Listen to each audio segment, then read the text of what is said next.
अस्सलाम वालेकुम स्टूडेंट, आज हम डिस्कस करेंगे इंट्रोडक्शन टू स्पेक्ट्रोस्कोपी का जो फर्स्ट लेक्चर है। ठीक है, इसमें हम मुख्तलिफ टेक्निक्स जो हैं वो स्टडी करेंगे और इसके मुख्तलिफ लेक्चर जो हैं हम अपलोड करते जाएंगे। सो जो फर्स्ट ऑफ ऑल इसका कंटेंट है, कंटेंट में हमें बताते हैं हमने आज इस लेक्चर में क्या पढ़ना है। Introduction to spectroscopy, what is spectrum, what are various spectroscopic methods used in spectroscopy, what are electromagnetic radiations and what is electromagnetic spectrum. So इन सारी चीज़ों को हम बारी बारी डिस्कस करेंगे। सबसे पहले हम देखेंगे इंट्रोडक्शन स्पेक्ट्रोस्कोपी का, और उसमें जो पहला टॉपिक है हमारा बैकग्राउंड है। स्पेक्ट्रोस्कोपी का बैकग्राउंड देखते हैं। यानी इंसान को ना हमेशा से दो जो प्रॉब्लम्स है उसका सामना रहा है। सबसे पहला कि कोई भी केमिकल सब्सटेंस है उसको कैसे सेपरेट किया जाए, चाहे वो कोई केमिकल रिएक्शन मिक्सचर है या फिर कोई भी नेचुरल सोर्स है, उससे उसको कैसे सेपरेट किया जाए। दूसरा कि उस अब जो सब्सटेंस है उसको सेपरेट कर दिया गया है तो उसकी एनालिसिस कैसे की जाए। उसके एनालिसिस के लिए मुख्तलिफ मेथड्स जो थे या उसकी सेपरेशन के लिए मुख्तलिफ मेथड्स जो हैं वो यूज़ किए जाते रहे हैं। अर्ली डेज यानी जो पहले लोग होते थे पुराने वक्तों में, वेरियस क्लासिकल मेथड्स जो थे इसके लिए यूज़ होते थे सेपरेशन के लिए, जिसमें आता है डिस्टिलेशन, आता है क्रिस्टलाइजेशन, आता है सब्लिमेशन, आता है या फिर सॉल्वेंट एक्सट्रैक्शन आता है। ये सारे जो टेक्निक्स हैं ये यूज़ होते थे separation of that particular substance. इसी तरह ये जो सब्सटेंस को सेपरेट तो कर लिया है, लेकिन उसके लिए उसको ना एनालाइज करना है कि किस तरह का है, किस नेचर का है और कितनी अमाउंट में है। तो उसके लिए वेरियस मेथड्स जो होते थे वो यूज़ होते थे, जिसमें ग्रेविमेट्रिक एंड वॉल्यूमेट्रिक एनालिसिस हैं। ये सारी चीज़ें जो होती थी वो यूज़ होती थी। अब आता है कि 20th सेंचुरी में क्या होता है कि मेजर रिवोल्यूशंस आई। यानी मेजर रिवोल्यूशन का मतलब कि जो एनालिटिकल टेक्निक्स थी उसमें न्यू डेवलपमेंट्स जो थी वो सामने आई थी और बहुत सारे टेक्निक्स जो थे वो डेवलप किए गए, जिनमें हमारे पास स्पेक्ट्रोस्कोपिक टेक्निक्स भी आ जाती हैं। First of all we will define spectroscopy. So spectroscopy is a branch of science in which we study the interaction of electromagnetic radiation with matter. ठीक है, सो इलेक्ट्रोमैग्नेटिक रेडिएशंस क्या होती हैं उसको हम आगे स्लाइड्स में डिस्कस कर लेंगे। यहाँ पे क्या होता है कि एक ब्रांच होती है साइंस की जिसमें हम क्या करते हैं, इंटरेक्शन देखते हैं इलेक्ट्रोमैग्नेटिक रेडिएशंस का। यानी वेरियस टाइप की रेडिएशंस होती हैं, लाइट्स होती हैं, उसका मैटर के साथ जो इंटरेक्शन होता है वो देखते हैं। ठीक है, तो इसकी एक्सप्लेनेशन में हम देखते हैं कि जो इलेक्ट्रोमैग्नेटिक रेडिएशंस होती है, ये EMR जो होते हैं, ये किसी भी सॉलिड, लिक्विड या फिर गैस सैंपल में से पास किया जाता है। उसमें से कुछ फ्रीक्वेंसीज या कुछ वेवलेंथ्स होती हैं वो एब्जॉर्ब हो जाती हैं, और जब ये एटम्स हैं, मॉलिक्यूल्स हैं या जो मतलब वहाँ जो मौजूद सैंपल हैं, ये इस एनर्जी को, इस फ्रीक्वेंसी को या इस वेवलेंथ को एब्जॉर्ब कर लेता है। ठीक है, तो वो अपने नॉर्मल स्टेट से, यानी उसकी जो नॉर्मल स्टेट होती है या फिर उसको हम ग्राउंड स्टेट बोलते हैं, उससे उसका जो हायर स्टेट होती है जिसको हम बोलते हैं एक्साइटेड स्टेट, ये उसमें चला जाता है। ठीक हो गया। सो यहाँ पे एक रिएक्शन के जरिए से हमने समझाने की कोशिश की कि एक मॉलिक्यूल होता है वो इलेक्ट्रोमैग्नेटिक रेडिएशन को एब्जॉर्ब करता है और यहाँ पे बताते हैं कि ये हायर स्टेट में क्या होता है, चला जाता है। तो अभी हम सबसे पहले स्पेक्ट्रम को डिफाइन करेंगे, या आगे आता है हमारा स्पेक्ट्रोफोटोमीटर। स्पेक्ट्रोफोटोमीटर एक इंस्ट्रूमेंट होता है जिसके जरिए से हम क्या करते हैं, जो पर्टिकुलर कंपाउंड है या जो सैंपल है उसका जो तो उसमें से जो रेडिएशन पास हो गई हैं, ठीक है, कितनी रेडिएशन पास हो चुकी हैं, ठीक है, कितनी वहाँ पे एब्जॉर्ब हो चुकी है, इन सब के बारे में हमें ये क्या करता है, इंफॉर्मेशन देता है। अब आगे बोलते हैं स्पेक्ट्रम क्या होता है। स्पेक्ट्रम एक चार्ट होता है, एक ग्राफ होता है या फिर एक पिक्चर होती है कि जिसमें कितनी इंटेंसिटी ऑफ लाइट जो है वो एब्जॉर्ब हो चुकी हैं या फिर कितनी इंटेंसिटी ऑफ लाइट इमिट हो चुकी हैं, और किस टाइप ऑफ इंटेंसिटी जो है, किस टाइप ऑफ रेडिएशन जो है वो एब्जॉर्ब हो चुकी है, किस रेंज में इसने एब्जॉर्ब किया है। सो इन सारी चीज़ों के बारे में इंफॉर्मेशन हमें स्पेक्ट्रम देता है। ठीक है, यहाँ पे बोलते हैं स्पेक्ट्रम को हम दूसरी तरह से भी डिफाइन कर सकते हैं। यहाँ बोलते हैं कि ग्राफ होते हैं इंटेंसिटी ऑफ लाइट जो कि एब्जॉर्ब हुई हैं, जो इमिट हुई हैं, ठीक है, या फिर जो फ्रीक्वेंसी और वेवलेंथ, इन दोनों के बीच में क्या होते हैं, ग्राफ जो होते हैं हमें तब इसके बारे में हमें इंफॉर्मेशन देता है। यहाँ पे जैसे हमारे पास एक ग्राफ होता है, इसका जो y एक्सिस होता है, इसके ऊपर या तो हम एब्जॉर्बेंस लेते हैं या जो ट्रांसमिटेंस लेते हैं, कितनी रेडिएशन सैंपल में से पास हो चुकी हैं और उसमें से ट्रांसमिट हो चुकी, मतलब वो लाइट जो उसमें पास हो गई वो चीज़ यहाँ पे लेते हैं, या फिर यहाँ पे हम क्या लेते हैं, लेमडा। फॉर एग्जांपल अगर हम यूवी विजिबल के केस में देखेंगे तो लेमडा, तो यूवी विजिबल के केस में हमारे पास ये ग्राफ, ये जो पिक्चर की रिप्रेजेंटेशन होती है, इस तरह कुछ बैंड्स के फॉर्म में हमारे पास ये आते हैं। ठीक है, और ये बैंड्स हमें बताते हैं कि कहाँ पे कितनी एब्जॉर्प्शन हो चुकी है। ये चीज़ हमें वेवलेंथ बताती है, जो एक्स एक्सिस होती है ये वेवलेंथ की किस वेवलेंथ में ये एब्जॉर्ब करेंगे, और ये जो वाई एक्सिस होता है ये हमें बताता है हाइट, यानी कितनी एब्जॉर्प्शन करेगा, ठीक है, यानी किस रेंज में करेगा और कितनी करेगा, ये ग्राफ हमें उसके बारे में इंफॉर्मेशन देता है। या फिर अगर हम आई आर के बारे में बात करेंगे तो आई आर के बारे में यहाँ पे हम वेव नंबर लेते हैं, ठीक है, जिसको हम सी एम, ठीक है, CM-1 से हम क्या करते हैं, इसको रिप्रेजेंट करते हैं, और इसके ऊपर यहाँ पे ट्रांसमिटेंस लेते हैं, ठीक है। और यहाँ पे जो पिक्चर आती है ना हमारे पास, वो इस तरह पीक्स के फॉर्म में आती है, इस तरह के ऊपर से पीक्स के फॉर्म में हमारे पास ये पिक्चर आती है, जो कि हमें इंफॉर्मेशन देती है किसी भी मॉलिक्यूल के स्ट्रक्चर के बारे में, ठीक है। अब आते हैं हमारे पास यहाँ पे वेरियस स्पेक्ट्रोस्कोपिक मेथड्स हैं कि यहाँ पे हम कौन कौन से स्पेक्ट्रोस्कोपिक मेथड्स जो हैं वो यूज करते हैं स्पेक्ट्रोस्कोपी में। तो यहाँ बोलते हैं मोस्ट कॉमन स्पेक्ट्रोस्कोपिक मेथड्स जो हम मौजूद है उसमें अल्ट्रावायलेट रेडिएशन है, अल्ट्रावायलेट विजिबल स्पेक्ट्रोस्कोपी, जिसमें अल्ट्रावायलेट रेडिएशन या फिर विजिबल रेडिएशन का यूज होता है, ठीक है।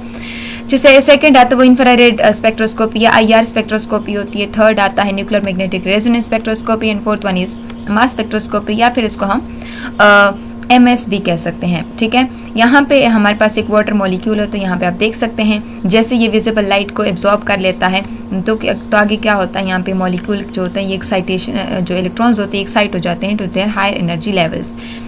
इसी तरह अगर ये इंफ्रारेड में क्या कर लेते हैं, एब्जॉर्ब कर लेता है, तो ये जो वाटर मॉलिक्यूल के जो बॉन्ड्स होते हैं ये बॉन्ड्स क्या करते हैं, ये वाइब्रेशन शुरू कर देते हैं, या तो इसके बॉन्ड एंगल में ऐसे चेंज आता है, या फिर इसके बॉन्ड जो लेंथ होती है वो इंक्रीज या डिक्रीज होती है, लेकिन इसकी वाइब्रेशन स्टार्ट हो जाती है। इस तरह जो माइक्रोवेव्स होती हैं उसमें क्या होता है, मॉलिक्यूल्स रोटेट करते हैं, ठीक है। और जो रेडियो वेव्स होती हैं उसमें अगर ये रेडिएशन जो होते हैं वो एब्जॉर्ब कर लेता है कोई मॉलिक्यूल, ठीक है, यानी वाटर मॉलिक्यूल चूंकि हमने लिया है तो ये मॉलिक्यूल एब्जॉर्ब कर लेता है। अब उसको जब हम मैग्नेटिक फील्ड में रखते हैं तो ये क्या कर लेते हैं, जो हाइड्रोजन न्यूक्लियस होते हैं उसमें ना स्पिन चेंजेस आती हैं, उसमें वो उसको न्यूक्लियर जो मैग्नेटिक फील्ड होता है उसी के मुताबिक खुद को क्या कर लेते हैं, या तो अलाइन कर लेते हैं या उसके अगेंस्ट चले जाते हैं। सो ये सारी चीज़ें जो होती हैं इसके बारे में इंफॉर्मेशन देता है, इससे हम किसी भी मॉलिक्यूल का जो स्ट्रक्चर होता है वो एनालाइज कर सकते हैं। सो यहाँ पे हम बोलते हैं व्हाट आर इलेक्ट्रोमैग्नेटिक रेडिएशंस। हम जानते हैं कि इलेक्ट्रोमैग्नेटिक रेडिएशंस जो होती हैं ये एक रेडिएंट एनर्जी की फॉर्म है, ठीक है। इसी तरह दूसरी यहाँ पे बोलते हैं कि जो इलेक्ट्रोमैग्नेटिक रेडिएशंस होती हैं उसमें various electric and magnetic components होते हैं जो कि परपेंडिकुलर होते हैं एक दूसरे के साथ, और जिस डायरेक्शन में ये पास हो रहे हैं, ये प्रोपेगेट कर रहे हैं, उसी डायरेक्शन के भी ये परपेंडिकुलर होते हैं, यानी 90 का एंगल बनाते हैं। सो फॉर एग्जांपल हमारे पास यहाँ पे एक सोर्स है, ठीक है, जहाँ से इलेक्ट्रोमैग्नेटिक रेडिएशंस निकल रही हैं, और ये जो है ये स्ट्रेट लाइन इसकी डायरेक्शन जो है हमें बताती है, ठीक है। ये जो ब्लू कलर की लाइन है जो कि वर्टिकल वे में हमें समझाई गई है, ये जो वर्टिकल लाइन है ये हमें मैग्नेटिक फील्ड के बारे में बताता है, और ये जो हॉरिजॉन्टल होता है ये हमें इलेक्ट्रिक फील्ड के बारे में बताता है। सो अगर फॉर एग्जांपल यहाँ पे आप देखते हैं जो मैग्नेटिक फील्ड ये वर्टिकल रो में क्या कर रहा है, ट्रेवल कर रहा है, तो जो मैग्नेटिक जो इलेक्ट्रिक फील्ड होता है वो क्या करे, हॉरिजॉन्टल वे में ट्रेवल कर रहा है। सो ये दोनों जो है एक दूसरे के साथ क्या कर रहे हैं, 90 का एंगल बनाते हैं, और ये जिस डायरेक्शन में प्रोपेगेट कर रहे हैं इन दोनों के साथ भी क्या कर रहे हैं, 90 का एंगल बनाते हैं, परपेंडिकुलर होते हैं, ठीक है।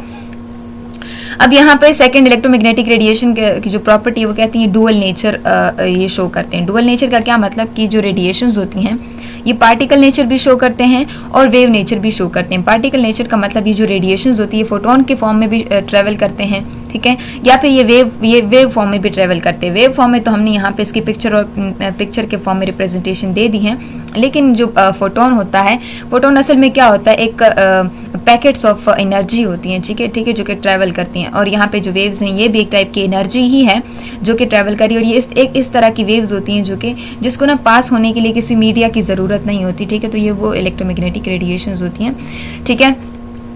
इसी तरह यहाँ पे इलेक्ट्रोमैग्नेटिक स्पेक्ट्रम की अगर हम बात करें, इलेक्ट्रोमैग्नेटिक स्पेक्ट्रम क्या होता है, इलेक्ट्रोमैग्नेटिक स्पेक्ट्रम में बहुत सारे जो वेवलेंथ्स होती हैं वो आते हैं। यहाँ पे आप देख सकते हैं कि जो ये जो स्पेक्ट्रम होते हैं इसको हम 2-3 पैरामीटर से हम स्टडी करते हैं, या तो इसको हम एनर्जी वाइज स्टडी करते हैं, या फिर इसको हम क्या करते हैं वेवलेंथ वाइज स्टडी करते हैं, या फिर इसको हम फ्रीक्वेंसी वाइज स्टडी करते हैं। सो ये 3 पैरामीटर्स होते हैं जिसके जरिए से हम इसको एक्सप्लेन करने की कोशिश करते हैं। अब इसको डिस्कस करने से पहले हम सबसे पहले यहाँ पे जो रिलेशन दिया हुआ है इसको समझने की कोशिश करते हैं। प्लैंक्स इक्वेशन है जिसको E is equal to HF इसके इक्वल किया गया है। अब इसको ना हम इक्वल करते हैं, हमारे पास ये जो दूसरा फार्मूला होता है, स्पीड ऑफ लाइट होता है, वो ट्रेवल कर रहा है, ठीक है, खास फ्रीक्वेंसी के साथ, उसकी जो वेवलेंथ होती है, ये चीज़ है। अब ये C जो होता है जिसको हम वेलोसिटी ऑफ लाइट भी कहते हैं, तो ये इक्वल होता है Fx के, ठीक है। F जो होता है वो किस चीज़ के इक्वल होता है, C बाय लेमडा के, क्योंकि लेमडा को जब दोनों साइडों को हम लेमडा से डिवाइड करेंगे तो यहाँ पे लेमडा इस साइड के ऊपर आ जाएगा लेकिन डिवीजन में चला जाएगा।